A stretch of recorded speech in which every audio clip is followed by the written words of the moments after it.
Hello and welcome to News 4's High School Football Championship Preview. That's Jonah Bronstein. I'm Nick Veronica. Our producer is Francis Beck, and we're looking forward to this week's action.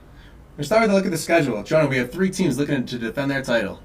Yeah, 3 returning champions, but also a couple teams, a couple schools that have been perennial sectional contenders maybe a decade ago, but back for the first time in 10 years, playing these 5 sectional championship games at Highmark Stadium where the Buffalo Bills play. Of the 10 sections in New York State, this is the only one that gets the chance to play on an NFL field. So it's a really exciting opportunity for the student athletes involved, the coaches, the fans, the officials, even us media kind of like going out there and sitting in an NFL press box to watch these championship games.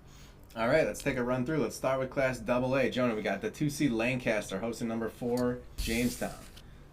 Yeah, this is the 9th year in a row that Lancaster has been in the sectional final under Coach Eric Rupp, but they haven't won since 2019. They've lost against Bennett the last 3 years and lost to Orchard Park previously to that, but Lancaster's been very good all year long.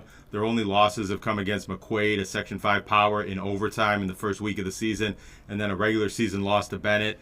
They beat rival Orchard Park pretty bad in the semifinals.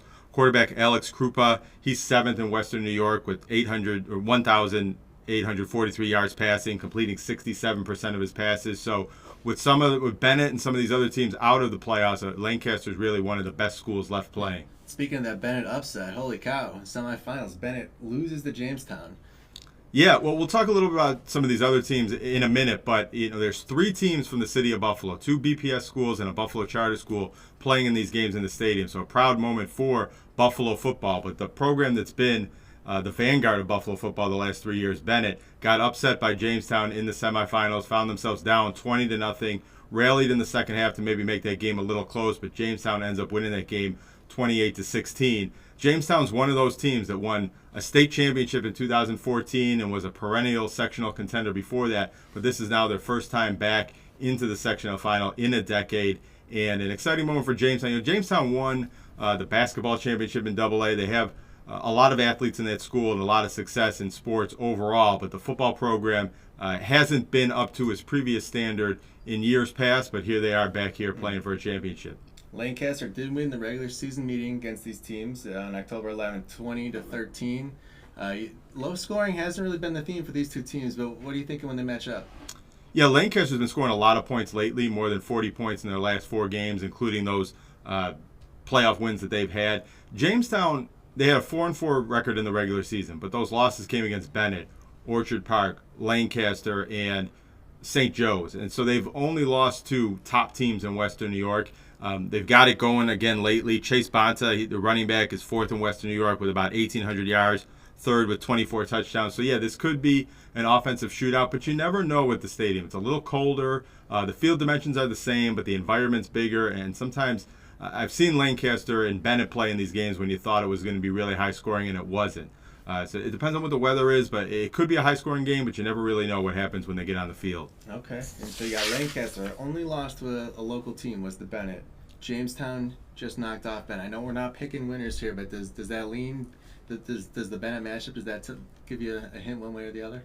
I think as far as Jamestown's confidence, if they can beat Bennett, I think they can beat Lancaster. It's a similar matchup. Lancaster is a bigger team on the offensive line. It's a different type of matchup. Jamestown maybe with their speed matched up a little bit better with Bennett. But, that game was at All High, a true road game. This is a neutral site game. So I think Jamestown's got to be feeling like they can beat anybody if they went in and beat Bennett in the city of Buffalo. Yeah, that game again, 8 o'clock on Friday night. That's a late one at the stadium under the lights. Going to be an awesome matchup. The main event. The main event. Jonah, in Class A, we have McKinley against Sweet Home. McKinley looking for their first ever Section 6 title. Yeah, McKinley, one of those City of Buffalo schools that used to play for Harvard Cup championships on Thanksgiving, has been in Section 6. Yeah, you remember that. You and your grandfather have been to some of those games. Used to be, now they are in Section 6. They played in the Section 8 final in 2019 against another Buffalo team, South Park, who we'll talk about in a little bit. But back here again and looking for their first sectional title, second time playing at the stadium. They've had a season where they started off hot at about 5-0. They lost 3 in a row. One of those losses was the Kenmore West, and it sort of seemed like McKinley was fading out of contention. But they just beat Kenmore West in these semifinals, and they've been a really good team in the playoffs, only allowing 8 points in each of their playoff wins.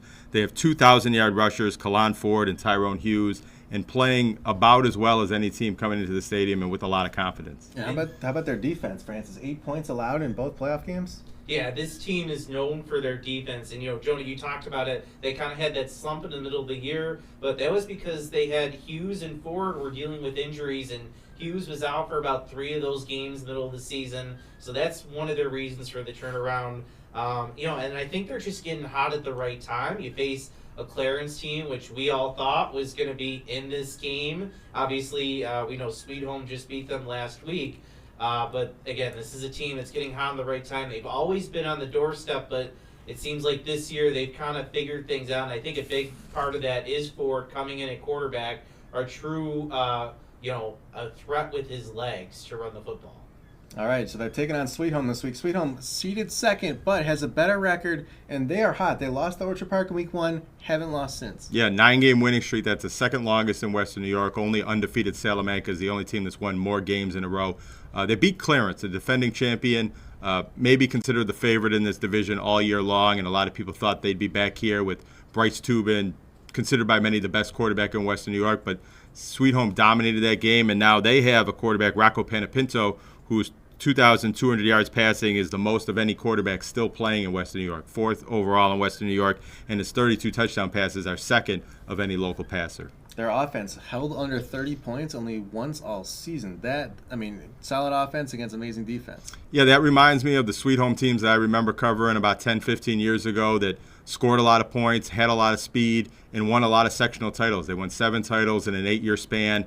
It now has been a decade since they've played back at the stadium, but here they are back, and they're the highest-ranked team in the state rankings locally. There's a bit of a discrepancy between the local polls that I vote in, how that have slotted some of these teams. But Sweet Home, all year long, as they've won and they've won and they've won, have been respected in that state poll. They're number 13 in Class A statewide. All right, that's the Sweet Home Panthers. They won 7 out of 8 titles in the early 2010s, looking to get back to another championship. Let's go over to Class B now. We have Health Sciences against South Park. Both of the top 2 seeds lost in the semifinals here. Yeah, Lackawanna and Pioneer. Pioneer being the top seed, Lackawanna being the team that was ranked higher in a lot of the rankings throughout the year.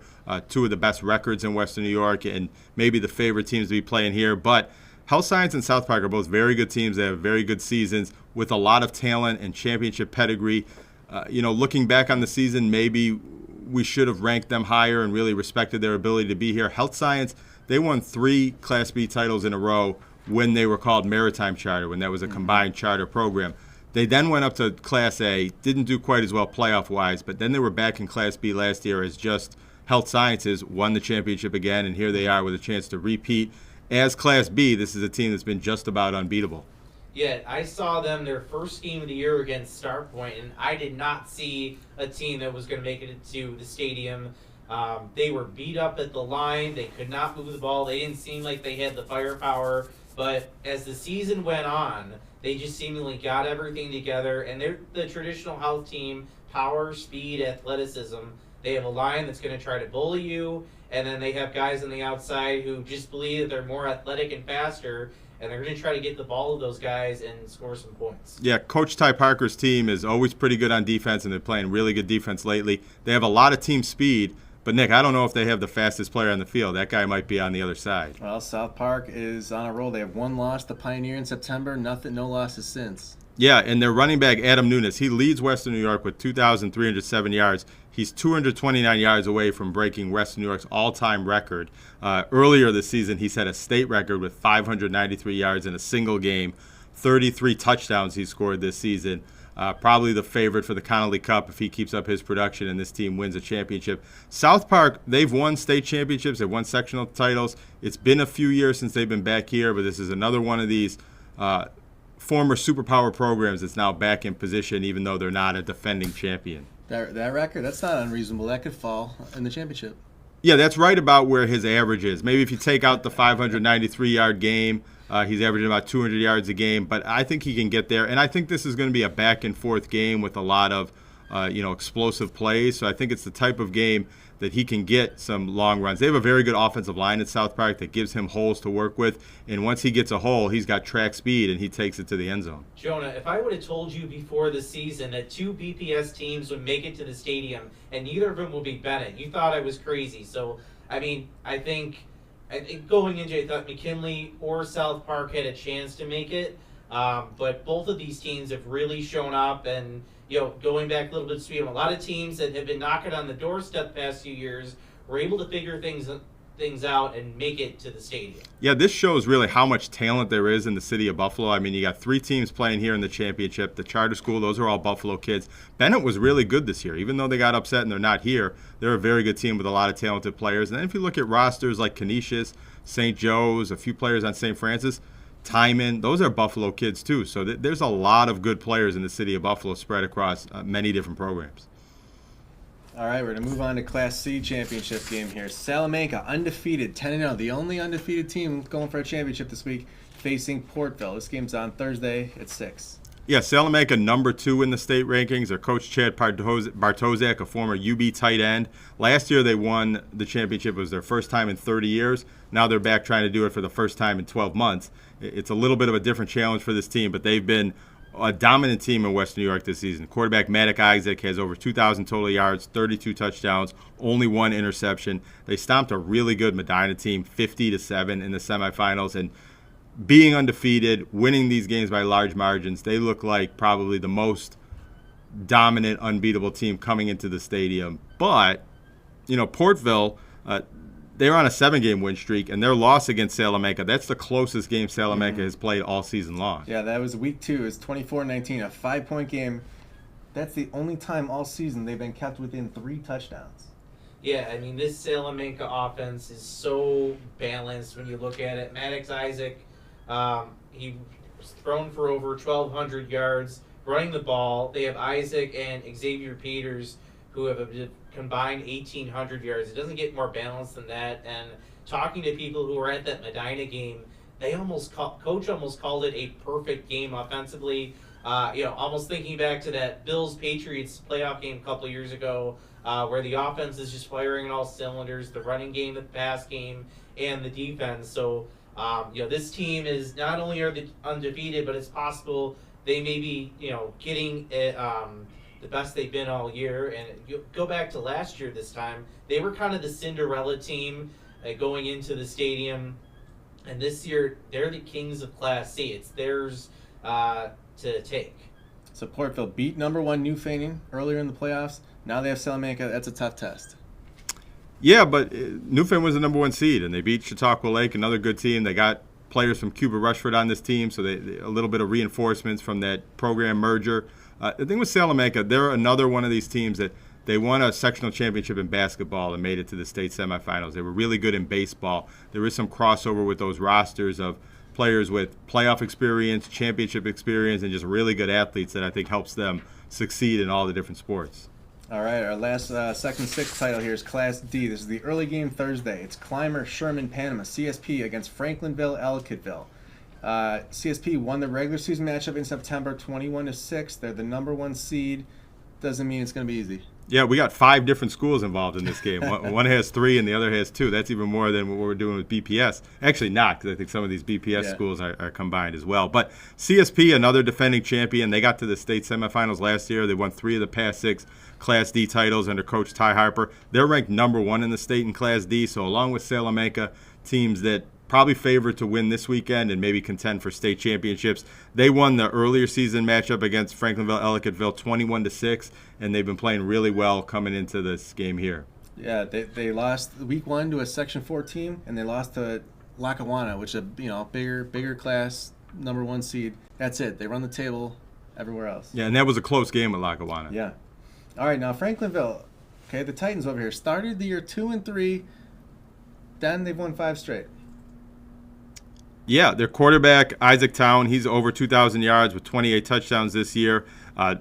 I think that game against CSP was maybe a little closer than the score, and they gained some confidence from that, and they haven't lost since. And Franklinville Ellicottville won in 2020. They're a program that's been in this position before, and before CSP kind of moved into the dominant team in the division, they were one of those dominant teams. And I think they're a program that thinks they can win this game, and they can compete with a school that they're, all of these schools are 5 different schools in the different sports and playing against each other and competing against each other, growing up, competing against each other in youth leagues. And I don't think Franklinville Ellicottville is intimidated at all by CSP's record or their playoff success last year. And, one of the Achilles heels for CSP, which is a strength of Franklinville Ellicottville, is on the line. If you really look at these stats, they haven't run the ball very well. They have 2 running backs with about 400 yards. The rest of it has come through the air. Tate Catney's having another great year, 1,600 yards. But a lot of that is he's just getting the ball out quick. If the Franklinville Ellicottville defensive line can figure out how to get in the backfield, this could be a long day for CSP.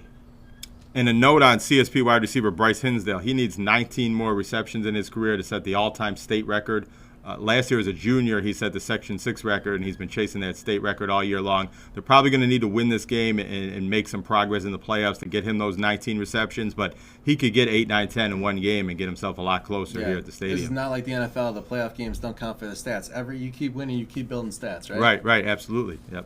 All right, before we go here, we're going to talk a little bit about Monsignor Martin. They're not at the championship stage yet. Got the semifinals this Saturday. Canisius #1 against Timon. St. Francis is #2 against St. Joe's. It's always Canisius and Franny's and Monsignor Martin, isn't it? That's how it's been for the last 12 years. It looks to maybe be shaping up that way again. They're both home teams with the seating advantage in the semifinals, but St. Joe's has been more competitive this year than they've been in maybe 10 or 12 years since they did win this league the last time. They've played close games with Canisius and St. Francis. Really could have won that rivalry game against Canisius. They were leading in the second half, had some opportunities to build on that lead before costly penalties. They've beaten Jamestown. They've beaten McKinley, teams that are here playing for sectional championships. And of all the years in recent memory, that 3rd seed, St. Joe's, which plays at St. Francis, has an opportunity to maybe upset these playoff brackets a little bit more than we've seen in recent years. So Canisius swept the regular season against every Monsignor Martin team. I couldn't believe in our research, we were talking about this, and you said, look up the last time someone other than Canisius or St. Francis won. It was 2011. St. Joe's won in 2011. I was still in middle school. Yeah, I was still in middle school. Well, let me ask you, Canisius Franny's, obviously people think of them, they have the titles. Do you see any shot for Timon or St. Joe's? I don't see a shot for Timon, unfortunately. They dealt with some injuries this year. Obviously, we know last year they took a big step forward as a program, but they had their quarterback was injured prior to the year. Although their game against Canisius, they held them within a touchdown or 2 in that 4th quarter until very late. I have to say, though, I think St. Joe's, I don't know if there's another team in Western New York that has taken as big a leap forward this year, and it really comes down to that line. They played Jamestown earlier in the year. We're seeing at the stadium, and mauled them at times. That people who have been there told me they took care of business. They shut out McKinley, who's also at the stadium. So that shows you how far this Joe's program has done. I just think that St. Francis and Logan Welka, it's just too much firepower for St. Joe's to handle. St. Joe's struggled offensively throwing the football in that game. I don't believe they completed any passes, or maybe it was like single-digit amount of passes they completed in that one. So I do think it's going to be St. Francis winning that one. And then Canisius St. Francis, I think part of it could come down to, in a week and a half from now, what's the weather like outside could determine that game. All right. Gentlemen, any final thoughts? Well, just with Canisius. Canisius has star power. Elijah Kimball, their sophomore running back, is the most highly recruited player in Western New York. He just got an offer from Ohio State, previously offered by #1 Oregon and defending national champion Michigan. Mason Allnut, their tight ends, going to UNLV. They got an offensive line full of college prospects, guys being recruited. And Francis mentioned Landon Welko, the St. Francis quarterback. He's perhaps the best quarterback in Western New York. He's having a big year with over 2,200 yards, 27 touchdowns, only 3 interceptions. So if you make it out to any of these games or the championship coming up, you're going to see some of the top talents and guys that are going to be playing college ball on each of these teams. St. Joe's has some good players too. And also, as we get a little further along in the playoff bracket, that state Catholic championship game is going to be played in Western New York. So whoever comes out of this bracket is going to be the home team playing for a state title in a few weeks. Jonah, I just found out last night in that game between Canisius and St. Francis, Welka accounted for 500 yards of offense against Canisius. His running backs, I think, were combined about 200. So that just shows you how special he is. And, there were games, that, I think the St. Joe's game, they were down to their third string center, and the ball was literally rolling to him in the shotgun, and he managed to turn it into positive plays, both running and throwing the football. So, I mean, that kid you mentioned, that's special. You don't see that very often. Yeah, and St. Francis, even though they did lose to Canisius, they're a little bit better than the record. They had a game they had to forfeit because of some illnesses and injuries. I think they were dealing with that coming out of that game for a couple of weeks. They always play a really tough non-league schedule out of state, and they're pretty much always taking more losses than a team that plays a different schedule would. So, and they're always peaking at this time, and that's why they've won the past 3 Monsignor Martin championships against Canisius, when maybe going into the game they looked a little bit equal. All right, if we could pop the Section 6 schedule back up there, we want to say thank you to tuning in to our high school preview. These games, Section 6 ones, at Highmark Stadium, awesome atmosphere. Starting with the Class D on Thursday, 3 o'clock, Clymer, Sherman, Panama against Franklinville, Ellicottville. After that, 6 p.m., Class C, Salamanca, Portville. Then the late game, 9 p.m. Thursday, is Class A, McKinley against Sweet Home. Coming back on Friday, Jonah's going to be out there. We got Health Sciences against South Park in Class B. And then 8 p.m. Friday, under the lights, Lancaster, Jamestown. Going to be an awesome weekend, guys. Thank you so much. Thank you for watching. Stay tuned to WIVB.com for our full recaps.